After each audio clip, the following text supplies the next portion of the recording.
Hello, everybody. My name is Daphne Ewing-Chow, and I'm a senior contributor with Forbes in the area of food, the environment, and health. And I'm joined today by María, Neira, who is the Director of Public Health and the Environment at the World Health Organization. And we are coming off in our discussions today very much right after the World Health Organization SID Summit on Health. And I wanted to get a feeling from you. How did those discussions go? Why was a health summit required specifically surrounding the needs of SIDS? Obviously, we are in a context where we are in a state of a current pandemic. We have the ongoing high rates of non-communicable diseases among small island developing states. And of course, there are the ever-present threats of climate change. Why would you say that this summit was so timely, and how would you say it went? Yeah, thank you, Daphne. It's true, the world is now going through different crises, the pandemic and of course climate change, which is affecting all of us. However, there are certain countries that are more vulnerable, more affected than others. And the small island developing states are part of those. There is a group of around more than 40 countries, which are in different parts of the world, but they share this common vulnerability. They are small, they are in the middle of the ocean many times, and they are terribly exposed to the problem of climate change and natural disasters that are occurring. And because of this special vulnerability, they are facing special health challenges. We thought that putting together their voices and joining the World Health Organization, we could make this health argument stronger. We could raise their voices, make it more present at the international fora, the political fora, and make sure that the reactions and the support and the partnership generated will be stronger as well. So the intention was raising their voice, making sure that everybody understands that they have a particular vulnerability while they didn't contribute at all to the causes of climate change, because this is one of the important things. And of course, what we want after that is more action and more support for this group of countries and helping them to be better represented at the international forum. Of course, it was not just the climate change. The challenge of their health systems being weaker and countries relying on tourism, therefore now the poverty and the economy is suffering. The issue of non-communicable diseases, which is obesity, is affecting dramatically many of them, and the issue related to climate change and health. So we focus on these three ones, and we hope that by joining forces, we can be stronger. And would you say that creating this platform for advocacy and to share their voices and experiences, this is some more instrumental for the change and decisions that are going to come out of COP26 later on this year? This is one of the commitments that we will take the outcomes of this SIDS Health Summit and make sure that we will take it to the COP26 to use it as yet another strong motivation to do more action to tackle the causes of climate change. Imagine the anxiety of some of the people living in those islands, knowing very well what a natural disaster is about, what a cyclone, a hurricane, and knowing as well that there is very little they can do to tackle the causes of those natural disasters, this climate change. Therefore, their voices are very important to champion more action, to use their vulnerability and their own experience to convince the politicians that they need to raise their level of ambition on their targets to decarbonize our world. And I think this is what they want. They don't want anything special for them. They want simply to stop the causes, and they want help to adapt to the consequences of climate change that in any case are going to happen, and they need to at least make sure that they are more resilient and better adapted, because climate change is already affecting them. Right. I was watching actually in the discussions at the summit. I watched the address from the Director General, and I'm just going to read a quote because it's something that's quite fascinating, and I think something that a lot of people have discussed and quite interesting, and I wanted to ask you about it. He says, despite these serious risks, and of course he's speaking about the risks that small island developing states face, SIDS have proven to be true health leaders, safeguarding the health and well-being of your communities, while at the same time catalyzing political momentum for the global health goals. Many of you have succeeded in preventing widespread transmission of COVID-19 in your communities.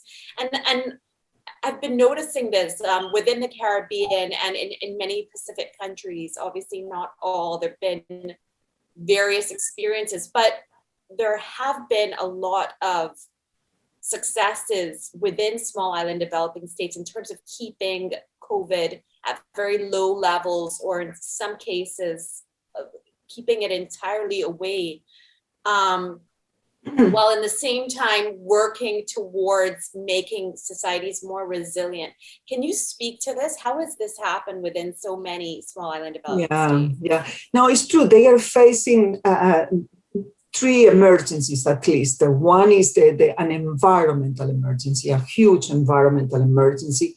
Now an economic emergency, as many other countries around the world, but particularly again, vulnerable because of the highly dependence on tourism in some cases, and then the health crisis. And it's true that they have been coping with, they have been responding, doing their part.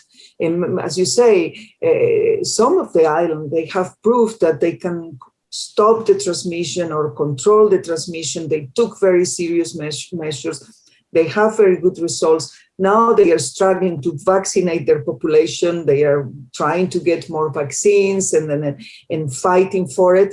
But still, there is part of that response that doesn't depend on them. It will depend on the international actions and decisions that are going to take it. So that's the part where they are raising their voice and saying, okay, we can cope, or we are trying to cope with health challenges, but there are some that are beyond our control, and where we are asking you, international community, contributing to the emissions of greenhouse gases to reduce it. Other ways, the first to disappear are our own countries. And this is really very traumatic. So as I say, they are not asking for anything special. They are simply asking for people to stop what represents a major threat for them. So these are particularly relevant to the COP26, to the G20, to the G7, to the Nutrition Food Summit, everywhere at the international level, because they are kind of our sensor that things are not going well. You are on a small island, so you are very much at risk. So those voices needs to be well represented in the way that nobody will be able to say a few years or few months from now, say, oh, we didn't know, we didn't realize it. No, you knew it, what was the threat for our countries, and still the action was not at the level of the threat. Right. I like what you said about small island developing states being the sensor, because really they're the most vulnerable link within the puzzle, and you can see how bad things are by how they are faring in various crises. And I remember at the UNGA in 2019, Prime Minister of Barbados, Mia Mottley, spoke, and she said that small island developing states should be an example to the rest of the world on how to be climate leaders, what do you say to something like that? As you said earlier, you know, such a small amount of the problem, almost non-existent, was created by these countries, yet they're the ones dealing with the biggest problems. And now to be told, okay, well, show the rest of the world how it's done. Do you agree with this? And how can this also happen in the context of struggling economies and all of the other issues that SIDS face? I think because of this vulnerability that they have, economy, environmental, and health, the fact that they are associated is already something very good. That's why in WHO we thought that creating this platform for health and the SIDS was something important to make sure that together we can be stronger, stronger, all of us. Second, the health argument is certainly another strong one, to raise your voice and say, okay, the health of the people is being affected. We have health arguments proving it.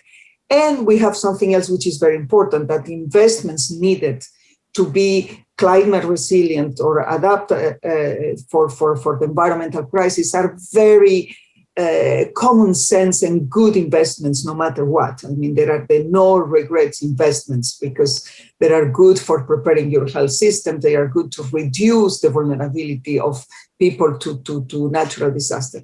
And in addition to that, I fully agree, they are kind of a thermometer of testing the intelligence of our global community. If the global community cannot see it, that and a small group of countries, of course, in terms of population, a very, very small percentage of the global population, but they are the ones telling you, hey, this is happening to me, you will be the next. So at least realize that we are your sensor, we are your thermometer of the temperature in the real sense of the expression.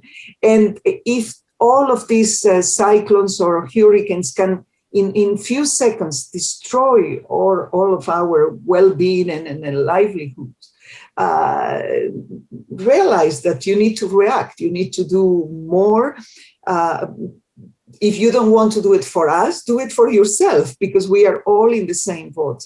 So I think their front voices are particularly strong for that. And they have been very articulate and very strong on different fora.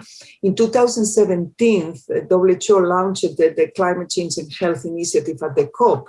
And at that time, Fiji was very strong and vocal, and he was with us, the Prime Minister, launching this initiative. Since then, many SIDS countries have been very articulate as well, very vocal in many of those fora, but still we need action at the level of the importance of the problem, and it's not the case at all. Right. And I guess one of the areas in which there's been somewhat of a struggle, and you mentioned it earlier, during the pandemic, has been the distribution of vaccines. Obviously, the large, significant amount of vaccines have gone to a very small amount of countries in the world. How is WHO addressing this, and what is the current situation with that? Well, I'm sure that you heard our Director General and other seniors in WHO very often raising this issue of vaccine equity, the unfairness on the distribution, how much WHO is pushing the so-called rich or developed countries to be solidaire, I mean, to ensure that the distribution will be fairer, to do an effort. We are putting efforts everywhere on helping on transfer of technology when it's possible, pushing for donations when it's possible, stimulating countries to share their vaccines. We are pushing in all sense, and I think the voice of WHO has been very, very clear and very outspoken, pushing governments to do more and putting on the table this issue of vaccine inequity and how important this can be in the medium and long term to all of us, because we need to get out of this crisis all together. The COVAX is part of the response, but obviously the plans and the dreams for COVAX are still dreams. We are implementing, but certainly not at the speed or at the number that we were hoping to be. There are many, many challenges, and the call for more support, more being supportive to each other and more generous is still there. Yeah. So just to wrap up, I have one last question for you, and that it comes back to the summit that just concluded. I wanted to ask you on a personal level, what stood out the most for you, whether it was a story that was told. I know that there was youth engagement, whether it was a story that was told or a commitment that was made or something that made you feel optimistic. What would you say? Yeah, I think they have an incredible dignity. That's what I thought. They were using expressions like, we